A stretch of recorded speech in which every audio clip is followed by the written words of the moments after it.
Air pollution solution. ওকে, বলো কি কি করতেছো তোমরা? যখন ফ্যাক্টরি থেকে দূষিত ধোঁয়া বের হয়, ধোঁয়াটা প্রথমে এখানে একটা ফ্যান আছে, ফ্যানের মাধ্যমে ওই ধোঁয়াটা টেনে নেবে, টেনে নিয়ে এখানে আনবে। কার্বন অ্যাবজর্বার, এইখানে ওই কার্বন ওই দূষিত ধোঁয়াটা স্ট্যাটিস্টিক সেন্সর আছে, এটার মাধ্যমে ধোঁয়াগুলো নিষ্ক্রিয় হয়ে যাবে। আর এই পরিষ্কার ধোঁয়াটা বের হবে, এই পরিষ্কার ধোঁয়াটা এইখান থেকে বের হয়ে পরিবেশের সাথে মিশে যাবে, যেটা হচ্ছে আমাদের জনসাধারণের জন্য ভালো। তার মানে তোমরা দূষণযুক্ত যে পরিবেশটা আছে সেইখানে যদি এটা স্থাপন করা যায় তাহলে ওইখানের বাতাস পরিশুদ্ধ হবে। আচ্ছা, এখানে সেন্সর কি বললো এটা? Statistic sensor. সেন্সরটা কিভাবে কাজ করে?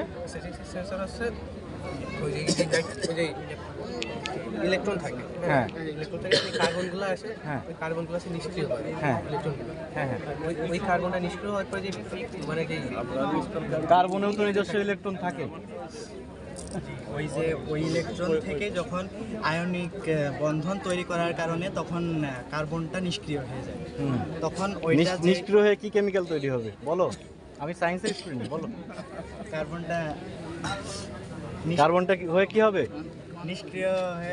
নিষ্ক্রিয় বায়ু। তার মানে এখান থেকে তো একটা বর্জ্য তৈরি হবে, জি, তাই না?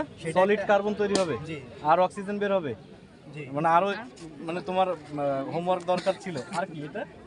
এটা হচ্ছে মানে এটা কি একসাথেই সব নাকি এটা আলাদা? না, এটা আলাদা। হ্যাঁ, বলো। সেন্সর বেসড লাইট সিস্টেম, এই ভয়ের কোনো কারণ নেই, বল। Sensor based light system. হ্যাঁ। এটা হচ্ছে কোনো মানুষ যখন বাসের মধ্যে প্রবেশ করবে তখন এখানে একটা সেন্সর আছে, যখন এখান থেকে যাবে তখন এই সেন্সরের মাধ্যমে লাইট জ্বলে উঠবে। ওকে, ফাইন। যখন আবার বের হবে তখন কিছুক্ষণ পরেই অটোমেটিক লাইটটা উপকারিতা কি?